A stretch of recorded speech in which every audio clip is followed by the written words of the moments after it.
आदरणीय डॉक्टर अनिल सुलभ जी,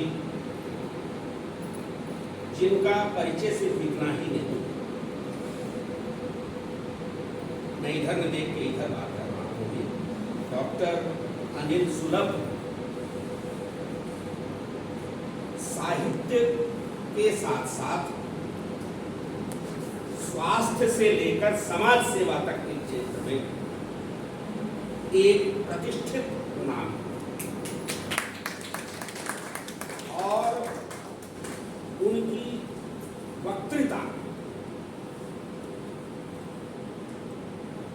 के आप कायल हो जाएंगे जब आप आज उन्हें मुख्य अतिथि के रूप में सुनेंगे। ऐसे आज के हमारे इस आयोजन के मुख्य अतिथि हम सब के लिए परम आदरणीय, हमारी ओर से स्वागत के सत्कार के पात्र आदरणीय डॉक्टर अनिल सुलभ जी,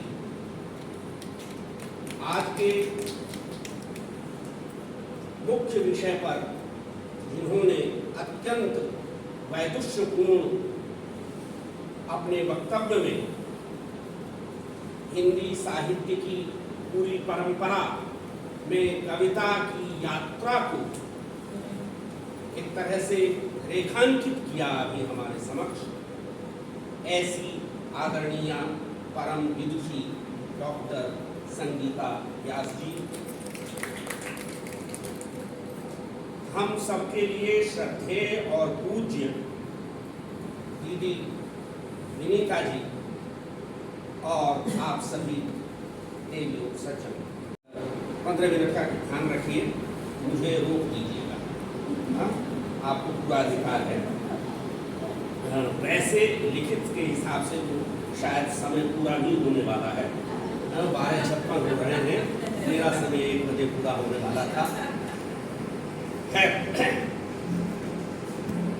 इससे पहले कि विषय पर बात करें, यह विषय तो बहाना है, असल में हमें कादम्बिनी क्लब के 3 दशक पूरे होने का उत्सव मनाना है। और जब हम कादम्बिनी की बात करते हैं, आज जब हम कादम्बिनी क्लब की बात कर रहे हैं, तो ये उस 3 दशक पहले कादम्बिनी पत्रिका के एक पाठकों के मंच के रूप में स्थापित हुआ था, तब से अब तक इसका स्वरूप पूरी तरह बदल चुका है। क्योंकि पता नहीं कि वो कादम्बिनी तो कहाँ विलीन हो चुकी, लेकिन ये कादम्बिनी है और इस कादम्बिनी का संकल्प वही है जो उसका था, आकल्पम कवि नूतना मुदमयी कादम्बिनी वर्षतु।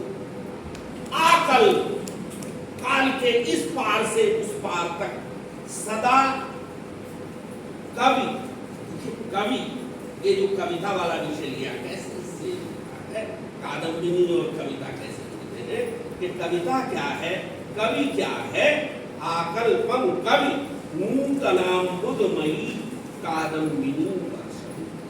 ये जो कविता है, यह है आकल्प बरसने वाली नूतनाम बुद्धमयी कादम्बिनी या मेघमाला है, मेघमाला। और यदि कविता के भीतर यह नवीन जल न रहे, यह नूतनाम बुद्ध न रहे, तो वह चिंता पैदा होती है जिसकी चर्चा विषय प्रवर्तन के दौरान आदरणीय अहिल्या जी ने की। उन्हें चिंता है कविता याद नहीं है, उन्हें चिंता है कविता पढ़ी नहीं जा रही। अभी संगीता जी ने भी कहा, लेकिन इसका अर्थ ये नहीं कि वह कविता पढ़ने योग्य या याद रखने योग्य नहीं। आप हताश हो, मैं तो हताश नहीं हूं आज की कविता से। थोड़ा सा कविता के निकट तो जाएंगे, और जब आप उसके निकट जाएंगे उसके साथ थोड़ी सी छेड़छाड़ करेंगे तो वो अपना मन आपके ऊपर खोल देगी, उसके पास जो नूतनाम्बुध है उसे आपके ऊपर बरसा देगी। लेकिन समस्या तो यह है कि हमारे पास कविता के पास जाने के लिए समय नहीं, रुझान नहीं है। हम अपने रुझान को कविता के ऊपर आरोपित कर देते हैं कि साहब कविता में वो ताकत नहीं रही। आज हम जिस संप्रेषण के विस्फोट के युग में जी रहे हैं, इसमें कविता उस तरह से आपके पास नहीं पहुंचेगी जिस तरह से वो ढोल बजाने वाले युग में पहुंच जाती। आज तो दूसरे ढोल हैं, और वो सारे के सारे ढोल किसके पास हैं? वे सारे के सारे ढोल सत्ता के पास हैं। और कविता का पक्ष तो जनता का पक्ष होता है। कोई ढोल ही नहीं बचा, बार बार कोई ढोल खड़ा होता है और सत्ता उसे खरीद लेती है। तो कविता कैसे पहुंचे? और देखिए, ये कविता वालों की भी बड़ी समस्या है। ये भी सोचते हैं कि कविता को ग्लैमराइज कर दें। ग्लैमराइज करोगे तो कविता कविता नहीं रहेगी। कविता को ग्लैमराइज अगर आप करने चलेंगे तो ग्लैमर हावी हो जाता है और कविता कविता नहीं रहती। कविता तो हृदय की हृदय से बात है। फिर एक और समस्या की तरफ आपने चर्चा की कि साहब विभिन्न माध्यमों से, जिन्हें आप नव माध्यम कहते हैं, छोटी छोटी पंक्तियां लिखी जाती हैं और उन्हें कविता कह दिया जाता है। ये समस्या कब नहीं रही? ये समस्या सदा रही है। ठाकुर ने जब कहा था कि लोगों ने कविता करना एक ऐसा खेल समझ लिया है कि भैया ढेला उठाया और उसे उछाला और जनता की तरफ धकेल दिया। कविता ऐसा ढेला नहीं है। कविता साधना की मांग करती है। और वास्तव में जो पीड़ा है विषय प्रवर्तनकर्ता की, वह यही है कि क्या आज का रचनाकार, आज का कवि, वह साधना कर रहा है? और अगर वो साधना नहीं कर रहा है तो निश्चय ही समय उसे नकार है। इस भूमिका के साथ तो असल में कवियों और कविताओं के अनेक वर्ग हैं, जिनमें से एक बहुत बड़ा वर्ग स्टेटस कोवादी है, यथास्थितिवादी है, और वह तो यही मानता है कविता को कहीं जाना नहीं, जहां तक जाना था जा चुकी, और वह वही कहते जा रहे हैं, या वह कविता वही कह रही है जो सूर कबीर तुलसी के जमाने से, या जो हम रीतिकालीन कवियों की बात कर रहे थे, छायावाद की बात कर रहे थे, पिछली शताब्दी की बात कर, ये तमाम चीजें जिस तरह से कही जाती रही हैं, भैया हम भी कह रहे हैं।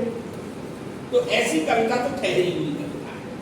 लेकिन अगर हम थोड़े ध्यान से देखें मेरे आज की कविता को, आज से मेरा मतलब है 21वीं शताब्दी की कविता, 21वीं सदी की कविता,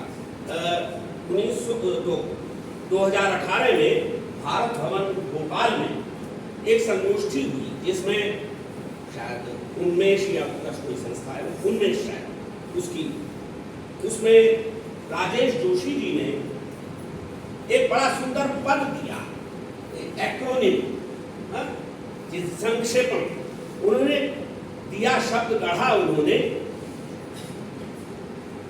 ईसक, 21वीं सदी के कवि या 21वीं सदी की कविता।